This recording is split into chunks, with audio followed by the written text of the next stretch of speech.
Hello friends and family, இன்னைக்கு நம்ம மோர் குழம்பு எப்படி செய்யறதுன்னு பார்க்கலாம். ஃபர்ஸ்ட் அதுக்கு ஒரு கப்ல 2 ஸ்பூன் பருப்பு, 2 ஸ்பூன் அரிசி, 1 ஸ்பூன் ஜீரகம், 1 ஸ்பூன் சோம்பு இதெல்லாம் எடுத்து தண்ணியில கழுவி ஒரு 1/2 hour ஊற வச்சுக்கலாம்.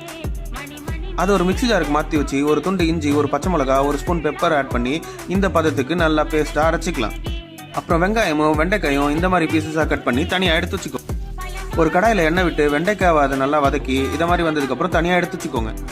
அதே கடாயில் எண்ணெய் விட்டு கடுகு, ஜீரகம், காஞ்ச மிளகா இது போட்டு நல்லா பொரிஞ்சு வந்ததுக்கப்புறம் அது கூட கருவேப்பிலை ஆட் பண்ணிக்கோங்க. கருவேப்பிலை பொரிஞ்சதுக்கப்புறம் அது கூட வெங்காயம் ஆட் பண்ணி நல்லா வதக்கி விட்டதுக்கப்புறம் அது கூட நம்ம ஏற்கனவே வதக்கி வச்சிருந்த வெண்டைக்காய் எடுத்து ஆட் பண்ணி ஏற்கனவே நம்ம அரைச்சி வச்சிருந்த பேஸ்ட் எடுத்து அது கூட மிக்ஸ் பண்ணிக்கோங்க. தென் அது கூட 2 ஸ்பூன் உப்பு போட்டு நல்லா மூடி வச்சிருங்க.